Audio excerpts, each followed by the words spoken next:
Hello everyone and welcome back to MixbusTV mixing and mastering tutorials on YouTube. I'm your host David and today we are doing something different. I usually don't do Pro Tools specific videos, but I think this can be something that can help many of you. The subject is a bit confusing for some people and there is some misinformation about it. And that is how to set the hardware insert delay on Pro Tools. I had to recalculate mine and input a different latency as one of the sessions I was working on came at a sample rate of 48, and that's not how I usually work.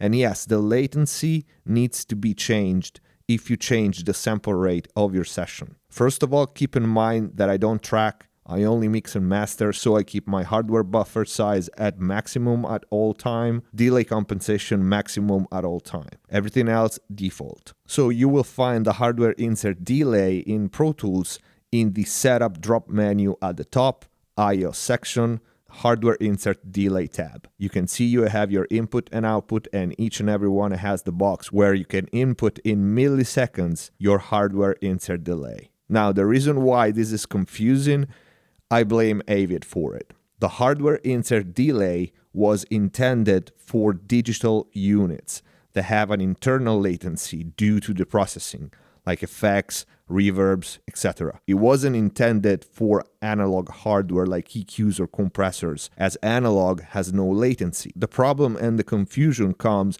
when you're using a system like I do that is not Avid. Your sound card, your converters, drivers, all of this, if it's not native, Avid made, will give you X amount of millisecond samples of latency in the ADDA round trip. When you go out from your converters, analog processing, then back in. You can imagine when you start paralleling stuff, these delays, these millisecond samples of delays, translate in massive phase problems and all kinds of phase cancellations. So if you have an Avid system, this doesn't apply to you. ADDA round trip is taken care of.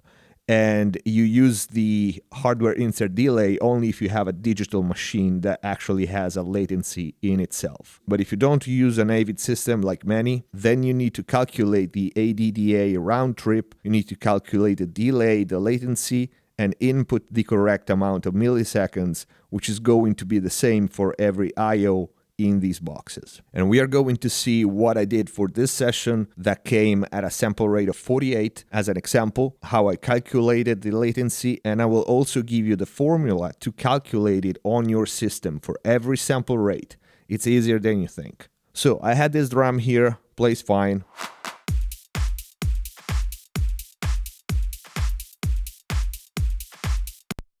I wanted to send it to a parallel bus with my API 2500 as an insert. When I did that, with the hardware insert delay calculated for a different sample rate, so wrong in this session, this was the result.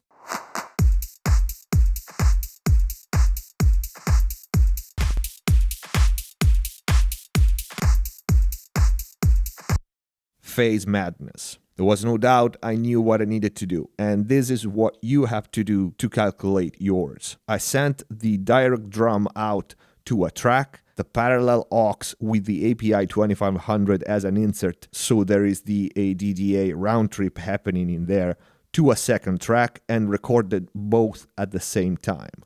Let's do this.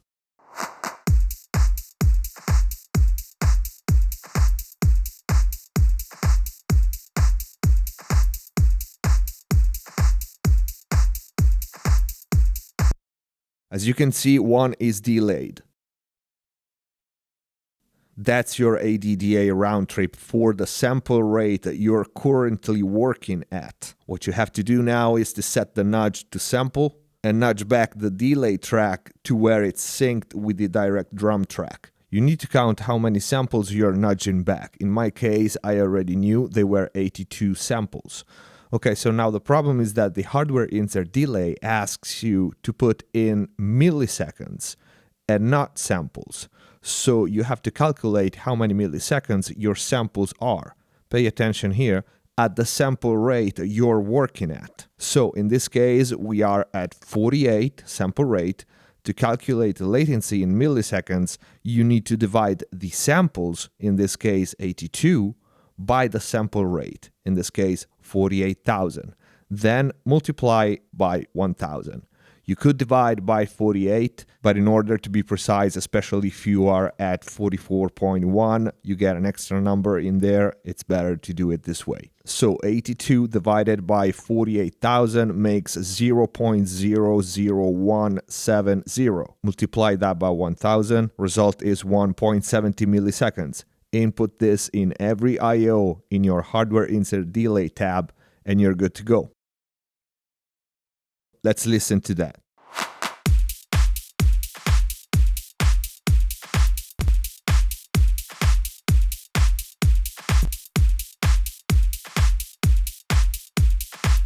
Now the dry drums with the parallel channel sounds as intended, no phase problems. If, for example, we were working at 44.1, it would have been 82 samples, divide by 44,100, multiply by 1,000, 1.85 milliseconds. But please pay attention here. Different systems have different latency at different sample rates. It can happen. So calculate by recording the direct and the processed with the ADDA trip tracks at the same sample rate you're working on before doing the calculation, because the numbers of samples might change with the sample rates. All clear? I hope so. I know if you're interested in this subject, you're probably going back to watch this again and again, but if you apply this correctly as I explained it, it's gonna work on every system. So I hope it was helpful, and if you have any question, leave it in the comment down below. I'll try to reply. And that's a wrap. This is it for this video. Let me know what you think in the comment section down below. If you like this video, please don't forget to click the like button. Follow us on Twitter and Facebook. We have exclusive content in there, pictures, and most important, you can stay up to date with the upcoming videos and series. If you enjoy our content and our videos are helping you in any way, please keep supporting MixbusTV by sharing the videos on forums, blogs, social media. Subscribe if you haven't already, and see you next time.